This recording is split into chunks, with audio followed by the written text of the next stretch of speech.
आज 26 अगस्त को उत्तराखंड की एक ऐसी महान विभूति की 134वीं जयंती है जिनका जन्म कुमाऊं में हुआ। आप मुंशी हरिप्रसाद टमटा जी के नाम से पूरे देश में जाने जाते हैं। शिल्पकार समाज को उसके मानवीय अधिकार दिलाने के लिए मुंशी हरिप्रसाद टमटा जी ने आजीवन संघर्ष किया और उनके संघर्षों का एक क्रांतिकारी इतिहास आज भी कहीं न कहीं दबा हुआ है। और ऐसी शख्सियतों के जन्म लेने से ही मानवता का सुधार होता है, ये हम उनके जीवन को देखकर समझ सकते हैं। आज उनकी जयंती के अवसर पर शैल शिल्पी विकास संगठन कोटद्वार गढ़वाल के कार्यालय में उनकी जयंती हर्षोल्लास के साथ मनाई गई। आज हमारे साथ अनुसूचित जाति जनजाति शिक्षक एसोसिएशन के पूर्व प्रदेश महासचिव श्री अनूप कुमार पाठक जी हमारे बीच हैं।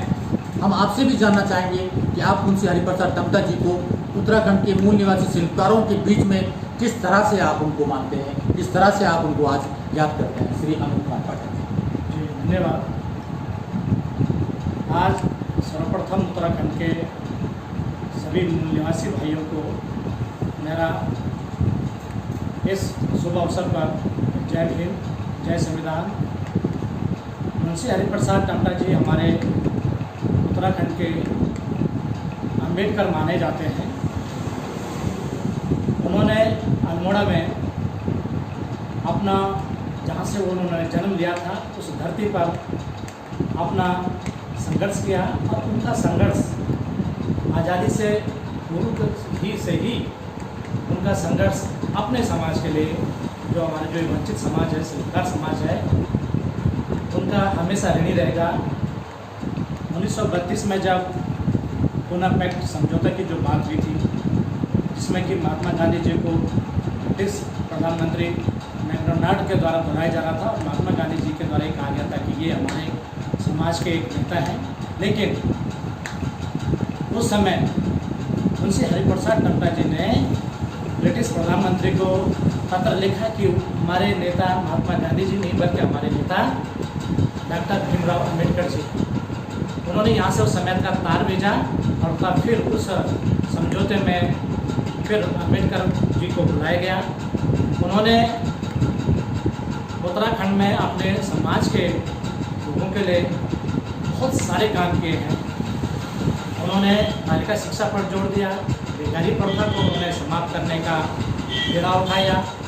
उन्होंने हमारी आवाज़ को आगे करने के लिए साप्ताहिक समाचार पत्र समता का भी संपादन किया और उस समय अपनी बहन को उन्होंने 1930 में पहली, जो कि हमारे उत्तराखंड की पहली महिला ग्रेजुएट हैं, ये सौभाग्य उन्हीं के आशीर्वाद से मिला कि उनकी बहन पहली ग्रेजुएट बनी। और इस तरह उन्होंने बालिका शिक्षा पर भी जोर दिया।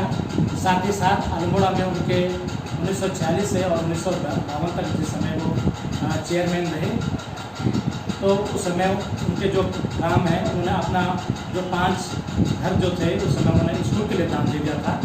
इस तरह वो उन्होंने शिक्षा पर जोड़ दिया और अपने समाज को एकत्रित करने का बहुत बड़ा बीड़ा जी।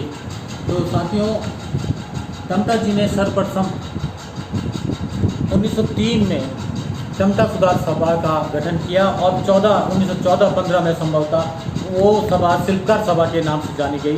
शिल्पकार सभा के द्वारा बहुत से ऐसे काम किए गए जो शिल्पकार समाज के लिए आज मील का पत्थर सिद्ध हुए हैं।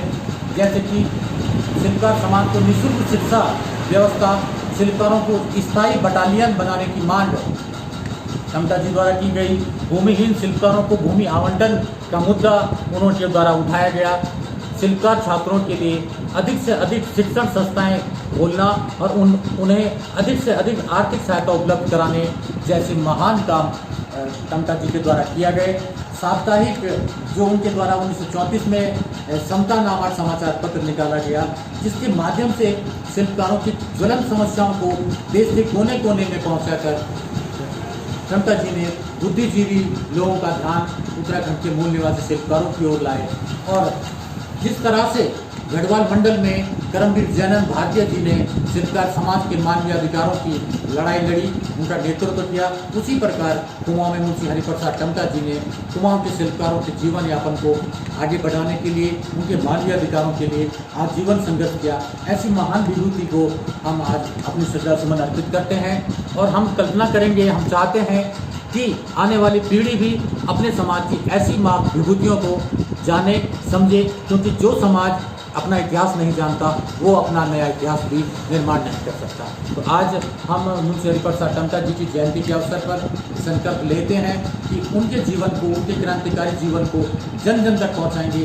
शिल्पकार समाज के घर घर में शिल्पकार समाज की इस विभूति को हम पहुंचाएंगे। साथ ही शिल्पकार समाज के लिए हमारा यही संदेश है कि वो मुंशी हरिप्रसाद टमटा जी, जैनंद भारती जी जैसी अपनी विभूतियों की जयंती को एक उत्सव के रूप में मनाएं, एक त्यौहार के रूप में मनाएं, क्योंकि यही वो लोग हैं जिनके कारण शिल्पकार समाज आज चकाचौंध और मानवीय सुव्यवस्था के साथ जी रहा है। धन्यवाद।